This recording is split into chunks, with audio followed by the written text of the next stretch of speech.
and they stopped even treating him with his blood clot situation because of the antibiotics that they were giving him for the infection.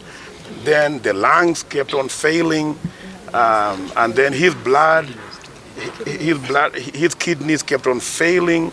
The blood count, we have pumped in almost 3 or 4 or 5 pints of blood, but whenever they do the blood count, it's still down, and there's severe bleeding from the intestine.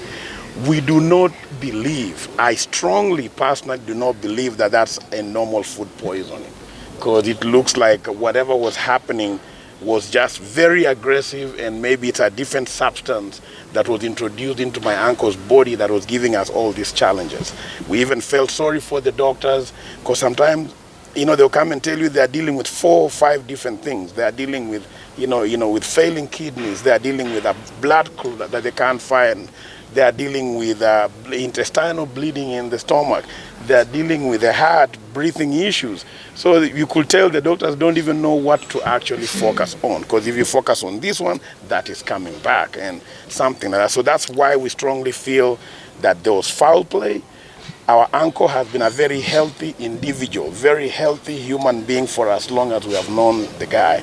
So this is what strongly makes us believe that there was some foul play, which further investigation is needed. Maybe after the post-mortem, we can be able to communicate further what might have happened, especially as we are now going back to retrace his steps of what happened when and where. And came to ICU on Friday. But he's been ill for about a week before we brought him to the hospital. 10 days. About 10 days, yes. So by the time he came over here is when we were trying to just take care of him at home. But then it became like whatever we were taking care of was not going away. So that's when we brought him to the hospital. So we were thinking it was something else, maybe some blood pressure or just something that maybe we had missed in his lifetime. But when the doctors did the test and they came back saying that it was food poisoning, so it's when it raised a very huge flag, and we began retracing back, like where did this food poisoning come from? The aggressiveness of the food poisoning is what is concerning us, because I know when you have food poisoning, it takes you 2 days, you use the bathroom a little bit here and there and take some fluids and you come back. Josephine. And actually, I don't even know how I have to begin.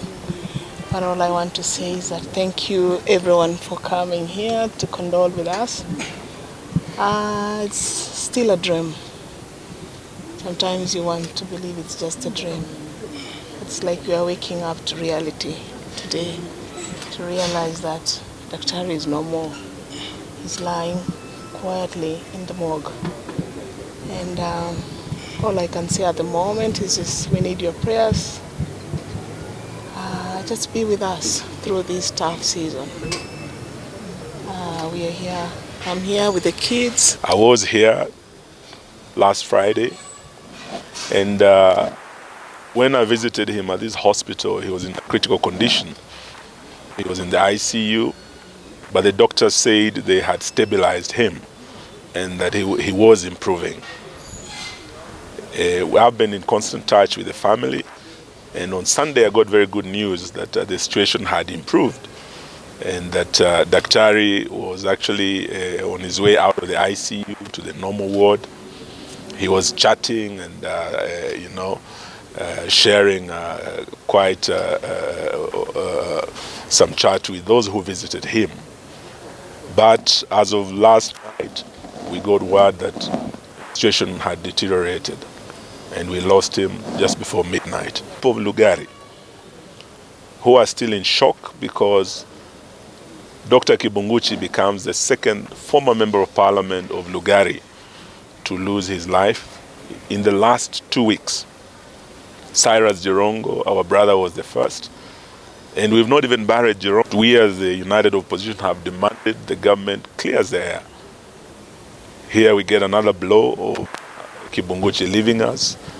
The family has explained to us what happened, the issues of food poisoning and the need for a post-mortem to be done.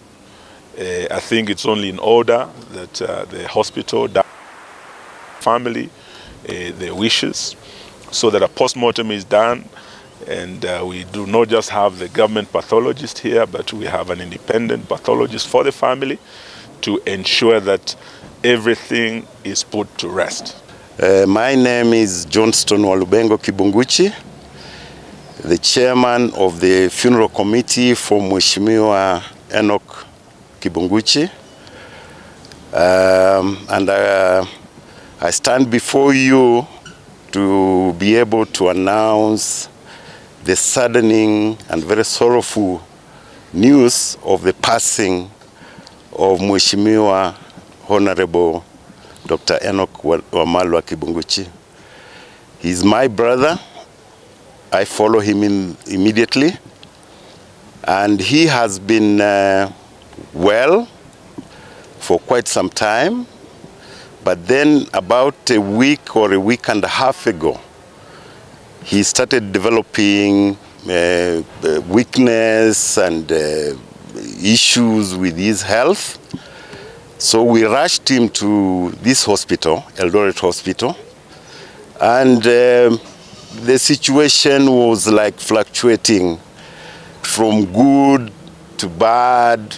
You come in, you come to see him, and he looks good, you can talk, he can talk to us. And then when you come the following day, you find that he has gone down.